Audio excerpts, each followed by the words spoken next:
അപ്പൊ തുടങ്ങാം. കൃഷ്ണക്ക് ബോധോദയം വന്നിരിക്കുകയാണ് സുഹൃത്തുക്കളെ. സ്വന്തം കുഞ്ഞിനെ അമിതമായി വ്ളോഗുകളിൽ കാണിക്കുന്നത് താൻ നിർത്താൻ പോവുകയാണെന്നൊക്കെയാണ് അദ്ദേഹം പറയുന്നത്. പേളിമാണിക്കുള്ള ഒരു മറുപടിയായി വേണമെങ്കിൽ നമുക്ക് ഇതിനെ കാണാവുന്നതാണ്. ഇൻസൾട്ട് ചെയ്യരുത്. സത്യം പറയുന്നത് ഇൻസൾട്ട് ആണെങ്കിൽ ഇനിയും പല പല ഇൻസൾട്ടുകൾ താൻ കേൾക്കേണ്ടി വരും. പേളി സ്വന്തം മക്കളെ വെച്ച് സ്ഥിരമായി യൂട്യൂബിൽ വീഡിയോ ചെയ്യുന്നതിനെതിരെ ഉണ്ണി സംസാരിച്ചിരുന്നു. അതിന് മറുപടിയായി പേളി ആ വീഡിയോക്ക് താഴെ ഒരു കമന്റും ചെയ്തിട്ടുണ്ടായിരുന്നു. ആ കമന്റിലൂടെ ദിയാ കൃഷ്ണയെ ഈ വിഷയത്തിലേക്ക് അനാവശ്യമായി പേളി വലിച്ചിരിച്ചിട്ടുണ്ടായിരുന്നു. ഒരബദ്ധം പറ്റിയതാ.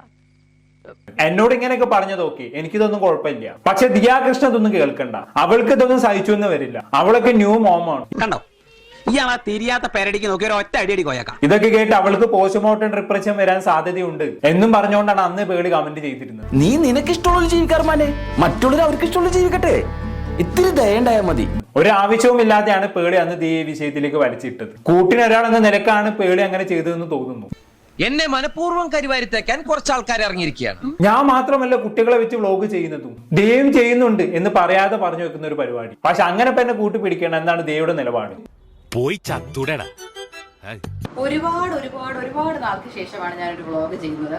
ഒന്നാമത്തെ കാര്യം സമയമില്ല. സത്യം പറഞ്ഞാൽ സമയമില്ല. വേറൊരു കാര്യം, നമ്മളിങ്ങനെ ടൂ മച്ച് ആയിട്ട് നമ്മള് ബേബി ഇൻവോൾവ്, നമ്മുടെ ലൈഫ് നമ്മളിങ്ങനെ ടൂ മച്ച് ആയിട്ട് ഓപ്പൺ അപ്പ് ആക്കി കാണിക്കേണ്ടാത്ത ഒരു തോട്ട് എനിക്ക് ഇടയിൽ വെച്ചൊക്കെ വന്നു. എന്നെ ഭ്രാന്ത് പിടിപ്പിക്കരുത്. നിങ്ങൾക്ക് ഇപ്പൊ തന്നെ കുറേശ്ശെ ഭ്രാന്തുണ്ട്. ഇപ്പൊ എല്ലാ വീടുകളിലും കുഞ്ഞുങ്ങളുണ്ട്. ഓൾമോസ്റ്റ് എല്ലാ വീടുകളിലും കുഞ്ഞുങ്ങളുണ്ട്. എല്ലാ വീടുകളിലും പല രീതിയിലാണ് കുഞ്ഞുങ്ങളെ വളർത്തുന്നത്. വല്ല കാര്യമുണ്ടോ? എന്തിനാണ് ഇങ്ങനെ ഇല്ലാന്ന് നടക്കണേ? തൊട്ടപ്പുറത്ത് നമ്മൾ ഞാൻ ഫ്ലാറ്റിലാണ് നിൽക്കുന്നത്. അപ്പൊ തൊട്ടപ്പുറത്ത് വീട്ടില് ഫ്ലാറ്റിലുള്ള ഒരാള് കൊച്ചിനെ വളർത്തുന്ന പോലെ ആയിരിക്കില്ല ഞാൻ വളർത്തുന്നത്. ഞാൻ വളർത്തുന്ന പോലെ ആയിരിക്കില്ല അവര് വളർത്തുന്നത്. ഓരോരുത്തർക്കും അവരുടേതായ രീതി. Is my baby.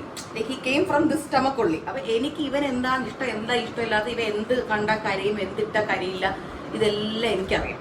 ചെറിയ വട കൊടുത്ത് വലിയ വട വാങ്ങിച്ചു.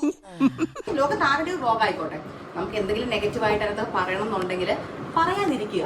മനസ്സിലായില്ലേ? ബിക്കോസ് നമ്മൾ ആരെങ്കിലും ഹേർട്ട് ചെയ്യുന്നുണ്ടോ ആദ്യം ചിന്തിക്കുക. നാണമില്ലടാ നിനക്ക് ഇങ്ങനെ നാറിയ കളി കളിക്കാൻ. If I am not hurting anybody in the video, like through the video, നമ്മൾ വെറുതെ കമന്റ് ചെയ്യാൻ നിൽക്കാതിരിക്കുക. If you can't say anything, kindly don't say. പടച്ചോനോർത്ത് എന്റെ മാനം കളയരുത്. എന്റെ ഒരു ഹാജത്തുകൊണ്ട് ആദ്യമായിട്ടൊരു അബദ്ധം പറ്റിയതാണ്. ഓക്കേ